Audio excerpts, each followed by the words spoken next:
I'm Mrs. Dilia Montenegro Aure from Luksuhin, Ilaya, Alfonso, Cavite. Ako po yung founder ng Blessed Billy Special School Foundation. Ito po ay paaralan ng mga batang may mga kapansanan.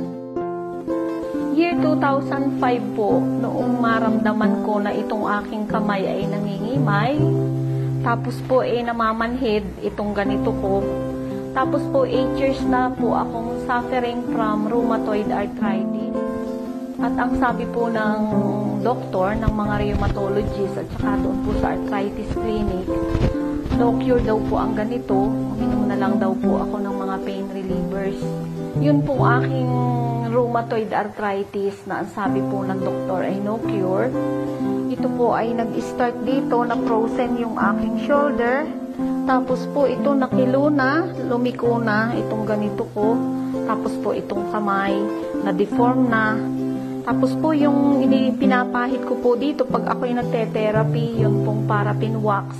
Nagkaroon na po ng mga pigments ba itong mga tawag sa ganito? Yun pong mga puti-puti kasi po sa kalalagay ng yung hot therapy. Ito na po ang nangyari sa aking kamay. Noon po, nakaganyan pareho. Hindi ko na po ito mai-open. At nagkaroon po ng mga bukol-bukol na ang sabi po ay ito daw po ay gout. Ang forma ko noon, 8 years ako na nakaganito. Hindi na nakagawa, hindi na nakapagturo. Sobra pong sakit nitong mga joints. Tsaka po itong mga ganito ito po sa mga daliri. Tapos po ito, naging kilo na, naging liko, hindi ko na po mai-hold. At ito na lang po yung position ko for 8 years.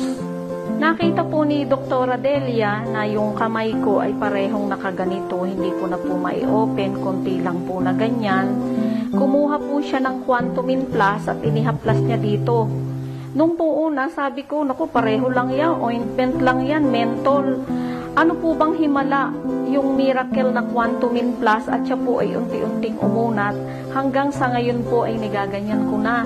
Ito na po yung kamay ko ngayon na imumove ko na, mabilis nang mag-cellphone, mabilis nang mag-internet at ito na po.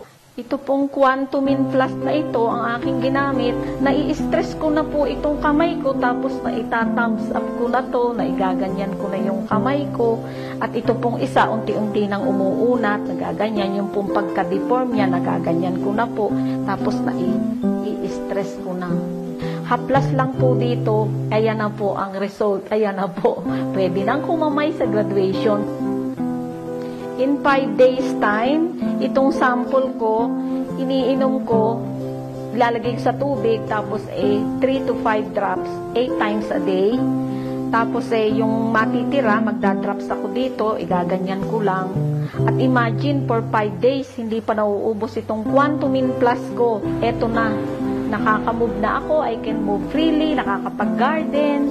Itong sa tuhod ko, wala na yan, nagaganyan ko na, kahit iganyan nyo, pwede nang ini-encourage ko kayo na uminom ng Quantumin Plus. Yung aking mga special children dito, meron akong isang mild city, inano ni Dr. Delia, umpisa dito sa buhok hanggang dito sa paa.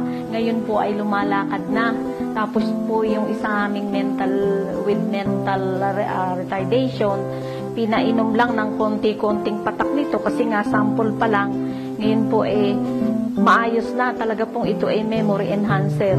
At saka po magaling po siya sa sa mga bata na may autism at saka po hyperactivity disorder. Yun pong aking isang pupil na very kulit, very naughty. Pinainom po namin itong Quantumin Plus. Siya po ngayon behave.